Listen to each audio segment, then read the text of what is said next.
क्यों ईवीएम को लेकर मुख्य निर्वाचन आयुक्त को लिखे जा रहे हैं पत्र? फिर क्यों एक बार ईवीएम पर उठ रहे हैं सवाल?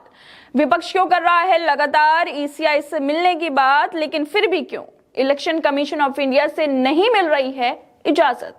आखिर इसके पीछे की क्या वजह है कि विपक्ष की तरफ से ईसीआई से ईवीएम के मुद्दे पर मिलने को लेकर बार बार प्रस्ताव भेजने पर भी उन्हें इजाजत नहीं दी जा रही है?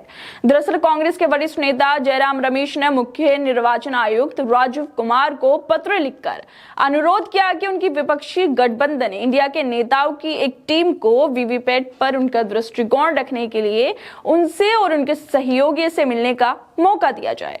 उन्होंने वीवीपैट के इस्तेमाल पर चर्चा करने के सुझाव देने के लिए ईसीआई से समय देने का अनुरोध किया था। जयराम रमेश ने आगे कहा कि हम इस प्रस्ताव की एक प्रति सौंपने और चर्चा करने के लिए लगातार ईसीआई से मिलने की कोशिश कर रहे हैं, लेकिन अब तक इसमें सफलता नहीं मिल पाई है। जयराम रमेश का इलेक्शन कमीशन ऑफ इंडिया को भेजा गया लेटर सोशल मीडिया पर भी वायरल हो रहा है, जिसमें देखा जा सकता है कि कब कब इलेक्शन कमीशन ऑफ इंडिया से मिलने का समय मांगा गया और ईसीआई ने इस पर क्या जवाब दिया। लेकिन सवाल ये उठता है दोस्तों कि क्यों आखिर ईसीआई की तरफ से विपक्षी गठबंधन के लोगों को वीवीपैट और ईवीएम पर अपनी बात रखने का मौका नहीं दिया जा रहा है?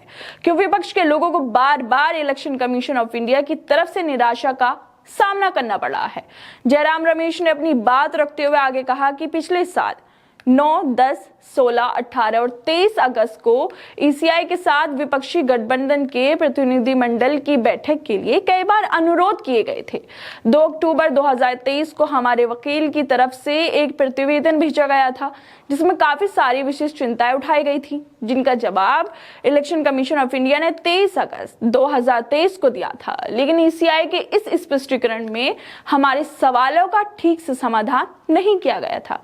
ईसीआई ने 23 अगस्त 2023 को ज्ञापन पर हमारे वकील को एक स्पष्टीकरण जारी किया। ये स्पष्टीकरण सामान्य ही था और हमें ईसीआई की वेबसाइट पर उपलब्ध ईवीएम पर अक्सर पूछे जाने वाले सवालों का संदर्भ लेने का निर्देश दिया गया था।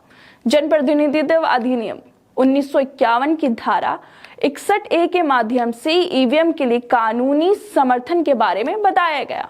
ईवीएम के मुद्दे पर हाई कोर्ट और सुप्रीम कोर्ट के निर्णयों का सारांश दिया गया और ये दिखाने के लिए 2004 से विधानसभा और संसदीय चुनाव परिणामों का एक चार्ट प्रदान किया गया कि ज्यादातर सीटें जीतने वाली राजनीतिक पार्टी कई बार बदली है, लेकिन हमारे सवालों का ठीक से जवाब नहीं दिया गया और ना ही बार बार समय मांगने पर ईसीआई ने हमें मिलने का समय ही दिया।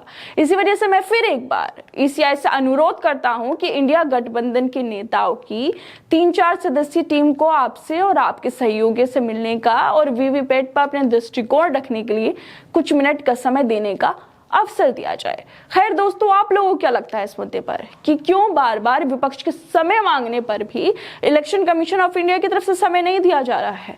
क्या ऐसी वजह है कि ईवीएम पर ईसीआई बात नहीं करना चाहता है और क्यों बार बार वीवीपैट को लेकर और ईवीएम को लेकर विपक्ष सवाल ही उठाते रहा है?